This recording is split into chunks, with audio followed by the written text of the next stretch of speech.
question to you, Scott. Someone asked from the audience, and I have to translate the question. Before you started The Walking Dead, did you know about the show? Did you inform yourself about the show, what it's like, what it is about? And after your death in the series, do you still take a look what's going on with The Walking Dead? I was not really aware of the show. There were 6 episodes, I believe, in the first season. I became aware of it when they asked me if I would play Hershel. So I looked at the first 6 shows. I said, this is great. I want to be in it. And it turned out to be more than 3 episodes. It turned out that way right up front. They said 3, and they said 11, and they said this season, next season. And when you hear the names right there about Bill and Bird, you pay attention because they have been involved in a lot of great films.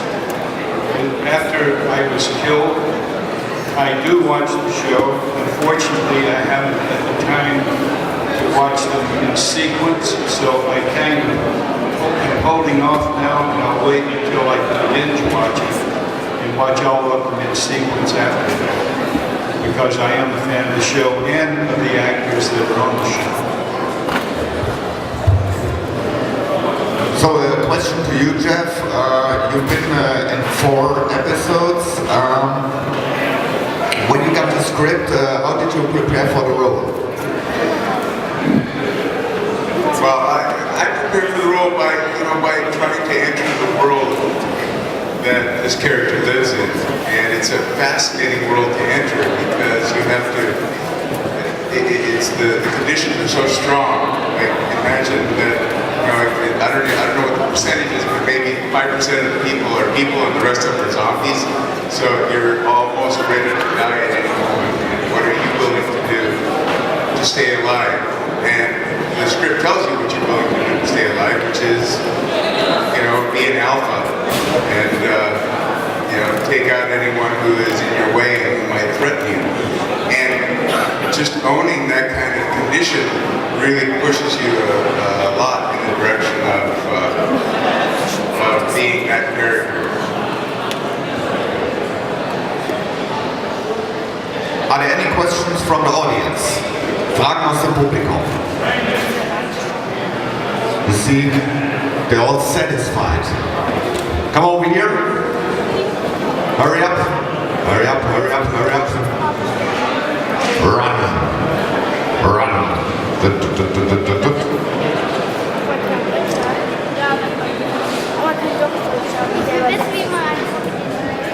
Hi, Jeff, how is it like to get your throat bitten by your friends?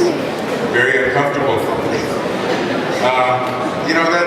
That we had to shoot that. And we shoot things from so many different angles. And the first angle was all about Rick spitting out part of my neck. So we would get into an embrace, and then someone would put a piece of raw chicken in his mouth and then squirt some fake blood in there. And they would stand there while they were finished lighting. And I would have to say, hey, we got an act, because he couldn't talk. His mouth was full of garbage. And then I would say my line, what are you going to do now, sport? Dumbest line ever. Like, I'm going to bite your fucking throat out, whatever. And then he would just put his, face next to my neck. I would spit, and I would fall down. And then they shot the part of me falling down with blood. They have someone over there pushing air through tubes running up your pants. Blood squirting out of a piece of prosthetic here. And Rick had to do, Andy had to spit out about 10 times, from different angles. And then I had to do this a couple of times. You're covered with blood, and it's 4 o'clock in the morning, and it's Georgia, and it's cold, and blood gets cold really fast when it's not really blood. It's supposed to be really blood, it would get cold too, but I was completely soaked. It was running down my pants, my shirt, and it probably would have been more uncomfortable if he'd actually bitten out my neck, but it wasn't. But also fun. Very long answer. So,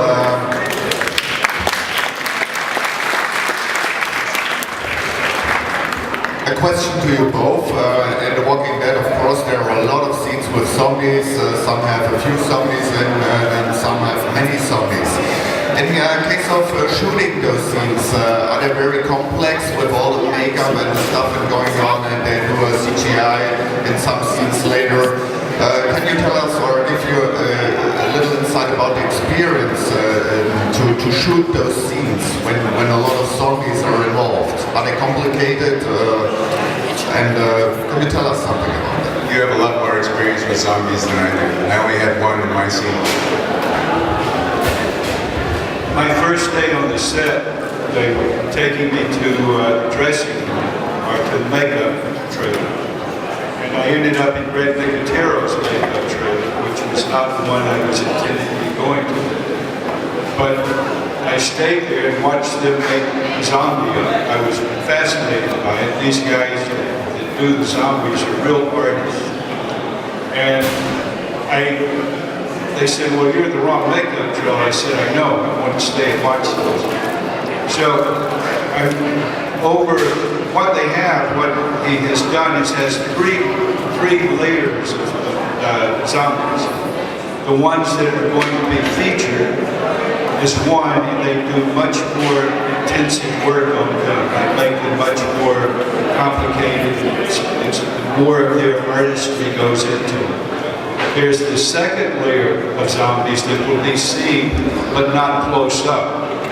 But they will be seen close enough to where you have to do more makeup on them and do some preparation to their faces. And then you have the zombies that will be in the distance, and it's a very light makeup. And mainly what the walkers do is sell it through their body language and the way they move. They have a zombie school in Atlanta where anyone who works on the show as a walker has to go through that zombie school to learn how to walk, how to move, and what to do when you get eliminated. And as an actor, it was interesting to me because these zombies, the walkers, were always into it. Even when the camera wasn't moving, they were out there moving around with the zombie gait. It kind of, you know, you got used to it, and you said, that's the world I live in. I live in a world where zombies are moving around like that. So they really add a lot to what goes on in front of the camera, even if they're off camera. You see them, they lend the credibility to what you're doing. So I think that's a great question. I really appreciate the hard work that all of you put into it.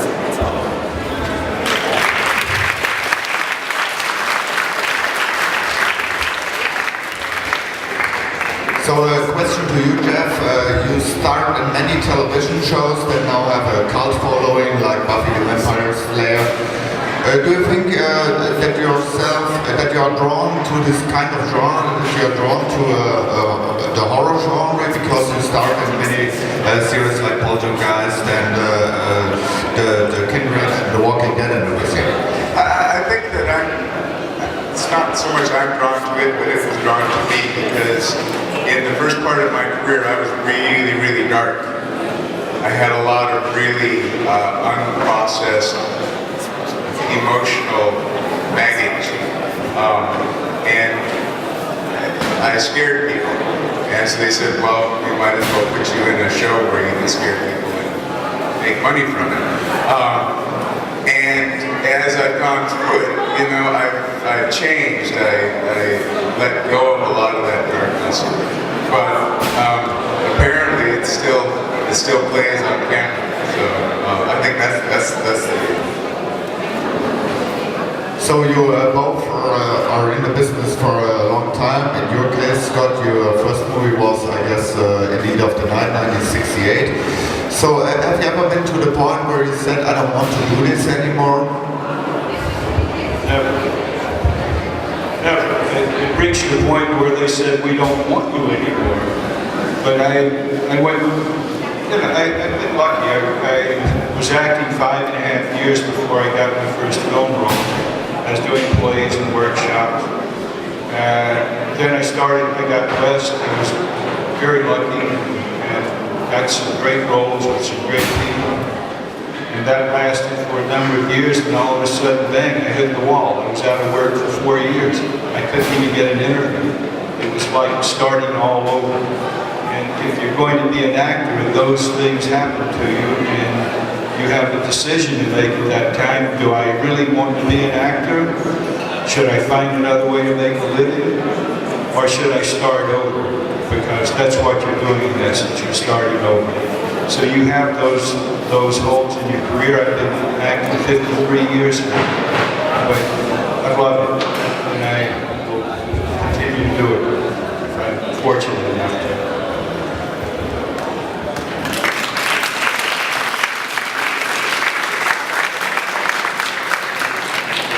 Yes, what he said. It's, acting is anyone who gets to make a living doing something that they would rather do than anything else is really fortunate. When a real actor is acting, he's using every part of himself, and it's more fun than anything there else. I'm speaking with Daryl, and he doesn't want to join our gang. And I turned to him and I asked him if he's a cat person.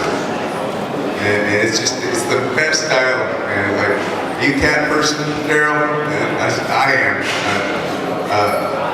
Vicious little creatures, loved them since I was 3. Anyway, here's one thing I know. Nothing worse than an outdoor cat thinks he's an indoor cat. I don't know who wrote that, but that's fantastic. That's my favorite. How many of you have seen Behind the Mask? I see that's 3 people. If you haven't, you should check it out, because it's a parody on slasher films. And it is very clever, very bright. At times humorous, and at times it has all the elements that you want from a slasher film. So I would recommend that you do see it. It was a lot of fun shooting it. I mean, by opening scene, they're digging the ground up and unearthing the coffin. And I get out of the coffin. I've been buried in the coffin. I get out and walk away. I was practicing holding my breath. So I was like the instructor to a younger slasher who was brain picking me through the movie so that he could get all the knowledge that I had and how you slash people. So it was really a very clever film.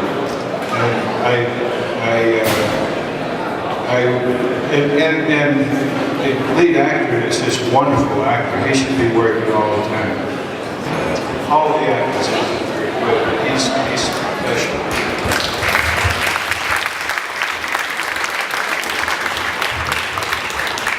So you now have the chance to talk a little about what's coming next for you, what are your plans, what you're doing next in the business. Both of you. What I'm doing next? I'm now doing 2 or 3 episodes, maybe 4 thing that will be coming out on Amazon called Bosch. You have Amazon here, right? So it will be, it's called Bosch. It's based on a Michael Connelly novels. He's an old friend and asked me if I would be in it, and so I'm there for 4 episodes. Titus Welliver will be the lead actor in it. He's playing Harry Bosch. He's a wonderful actor. And there's a couple of scripts that I would like to do. Let's see if it happens.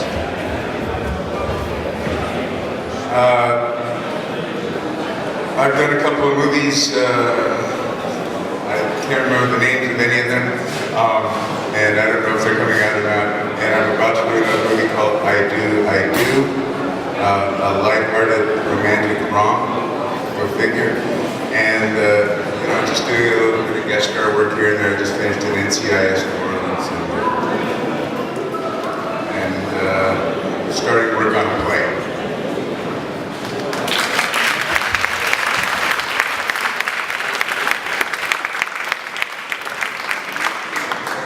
Our time is nearly over for today, so would you like to say thanks and any final comments or thoughts? Did you like Germany and did you like the convention? I think we've all had a really nice time here. You people are so welcoming and so friendly, and someone was doing a documentary here. He was asking me if I thought that people at conventions and horror fans were dangerous people. I think you're like the least dangerous people I know, and it's just been fantastic to be here. And thanks for making us feel so welcome.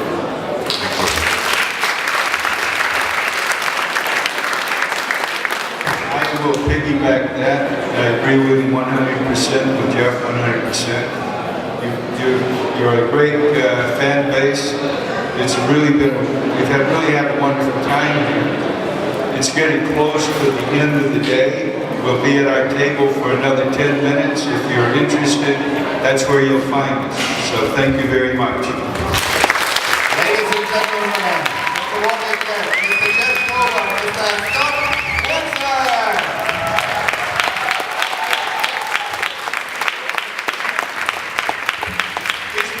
He's the man right there.